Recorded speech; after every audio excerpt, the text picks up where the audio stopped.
विदेशों में फंसे भारतीयों को निकालने के लिए नौसेना ने एक बड़ा अभियान शुरू किया। हमारे साथ chief of defence staff general Vipin Rawat हैं। जनरल साहब, नौसेना के शिप माले पहुंचे हैं। किस तरह से इस वक्त जो विदेशों में भारतीय हैं उनको निकालने के लिए सेनाएं काम कर रही हैं?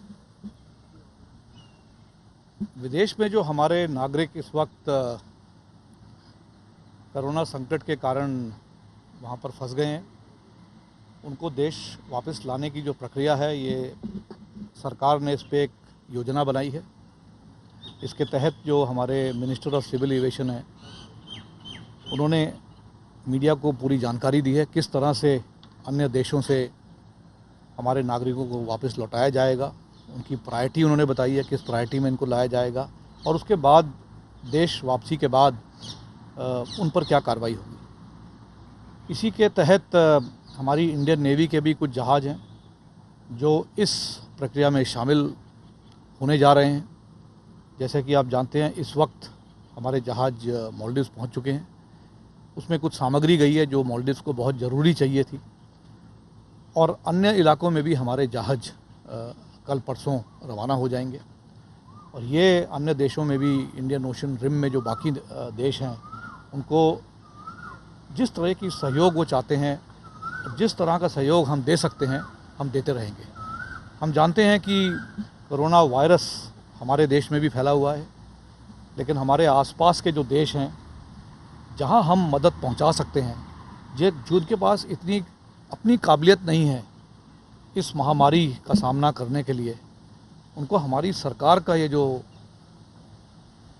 प्लान है कि उनको हम मदद देते रहेंगे, उसके तहत हमारी जो नौसेना है वो इस पर कार्रवाई कर रही है। और हम, जैसे कि मैंने सदा कहा है कि देशवासियों को जो भी हमें मदद करनी पड़ेगी, उसमें हम अपनी ओर से पूरी मदद करेंगे और देश में अन्य संस्थाओं के साथ मिलकर कार्रवाई करते रहेंगे। जनरल साहब, अभी क्योंकि उम्मीद की जा रही है कि मामले बढ़ेंगे, विदेशों से जो लोग आएंगे, सेनाओं की तरफ से, तीनों सेनाओं की बात कीजिए तो क्वारंटीन की बात करें या फिर कोविड हॉस्पिटल की, उस स्तर पर किस तरह की तैयारी? देखिए, इसके लिए तैयारी हमने भी करी है, स्टेट गवर्नमेंट्स ने भी करी है। तो कौन कौन से जो लोग लाए जाएंगे विदेश से, कौन कौन से नागरिक हमारे आएंगे, किस तरह से उनको देश में क्वारंटीन किया जाएगा, इसके लिए पूरा प्लान बन चुका है। और किस किस इलाकों में हम लोग ने क्वारंटीन फैसिलिटीज़ बनाई हैं, जो हमारी फैसिलिटीज़ हैं, हमारी जो सुविधाएं हैं, उनमें जो हमारे नागरिक जो लाए जाएंगे उनको हमने आइडेंटिफाई कर लिया है। और किस तरह से स्टेट गवर्नमेंट्स इन नागरिकों को सुविधा पहुंचाएगी क्वारंटीन के लिए, आइसोलेशन के लिए, इसका एक पूरा प्लान के तहत हम लोग कार्रवाई कर रहे हैं। आप जानते हैं, हमने जैसलमेर, जोधपुर, झांसी, भोपाल, विशाखापट्टनम, मुंबई, कोचीन, इन सब इलाकों में हम लोग ने कुछ तैयारियां की हैं। दिल्ली में आईटीबीपी ने भी तैयारी करी है। आप जानते हैं, चावला की उनकी फैसिलिटी है, हमारी भी मानेसर की फैसिलिटी है। एयरफोर्स ने फैसिलिटीज़ बनाई हैं, कुछ गोरखपुर में हैं, कुछ हिंडन में हैं। तो इस तरह से काफ़ी हम लोग ने तैयारी की है, और हम अपने देशवासियों को जिस तरह का सहयोग देना होगा, हम इसको देने में कभी नहीं हिचकिचाएंगे। जनरल साहब, कुछ लोग इस बात की आलोचना कर रहे हैं कि सेना ने जो कोरोना वॉरियर्स का स्वागत किया, उनके सम्मान में जो फ्लाई पास्ट की और दूसरे कार्यक्रम की, उसको लेकर कहा जा रहा है कि सेना का इस तरह से इस्तेमाल नहीं किया जाना चाहिए। हमें लगा कि इस वक्त हमारे जो कोरोना वॉरियर्स हैं, जो हमारे देशवासियों की मदद कर रहे हैं, दिन रात एकजुट होकर उनकी सेवा में लगे हैं, उनका मनोबल बरकरार रहना चाहिए। ये कह देना कि कोरोना की महामारी आजकल में समाप्त होने वाली है, ये शायद सही नहीं होगा। इस महामारी का सामना हमें आने वाले दिनों में भी करना पड़ेगा। इसलिए ये बहुत ज़रूरी था कि हमारे जो कोरोना वॉरियर्स हैं, इनका मनोबल बढ़ा रहे, ताकि आने वाले दिनों में भी इसी जोश और प्रोत्साहन के साथ ये लोग हमारे देशवासियों की मदद करते रहें। हमारी तरफ से एक बहुत छोटी कार्रवाई थी, उनको प्रोत्साहित करने के लिए। हम अपने नौजवानों को, अपने सैनिकों को, अपने जवानों को भी प्रोत्साहित करते हैं। अन्य समय में हमारे जो अफसर हैं वो कॉलेज में जाते हैं। हम लोग जम्मू कश्मीर से वहाँ के नागरिकों को वहाँ के विद्यार्थियों को देश का भ्रमण कराते हैं, उनको प्रोत्साहन करने के लिए कि किस तरह से उनको आतंकवाद से दूर रहना चाहिए। तो ये प्रोत्साहन की कार्रवाई, मोटिवेशन की कार्रवाई हम लोग लगातार करते आए हैं, ये कोई नई बात नहीं है। हम लोग जो बाकी चीज़ जो करते हैं, अन्य कार्रवाई करते हैं समय समय पर, ये सब प्रोत्साहन के लिए होती है। कुछ हमारे अपने सैनिकों के प्रोत्साहन के लिए, कुछ देशवासियों के प्रोत्साहन के लिए। तो इसमें मुझे नहीं लगता कि इसमें कोई गलत कार्रवाई हुई है। हाँ, अगर कोई लोग, कुछ लोग ऐसे होते हैं जो बुद्धिमान होते हुए भी बुद्धि भ्रष्ट होते हैं। अब इनके बारे में मैं ज़्यादा टिप्पणी नहीं करना चाहूँगा। जनरल साहब, इन हालात के बीच कश्मीर घाटी में इस वक्त हम देखते हैं कि लगातार ऑपरेशन सेना कर रही है और सीमा पार से कोशिशें हो रही। कल भी एक बड़ा ऑपरेशन हुआ है, उन हालात पर क्या कहेंगे? बस हमारी कोशिश तो यही रहती है कि लगातार ये जो आतंक के जो लीडर होते हैं, आतंकवादी लीडरशिप जो होती है, उनको चुन चुन के समाप्त किया जाए।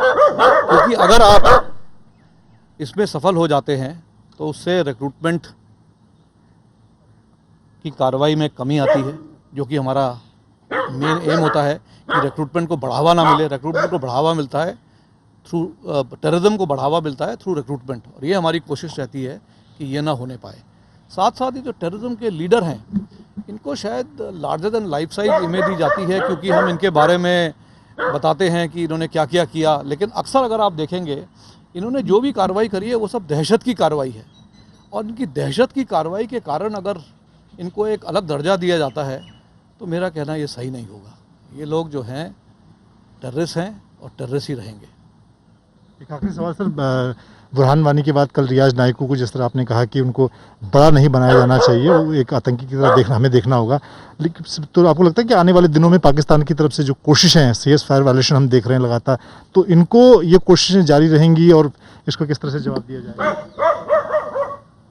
मैं आपको यकीन के साथ कह सकता हूँ कि आपने नायकू को एलिमिनेट किया, वहाँ से एक नया लीडर इमर्ज होगा। आप देखेंगे आने वाले दिनों में ये एक नए लीडरशिप को नॉमिनेट कर देंगे। तो ये तो कार्रवाई इनकी जारी रहेगी कि एक लीडर खत्मा होता है, दूसरे लीडर को आप तैयार करते हो।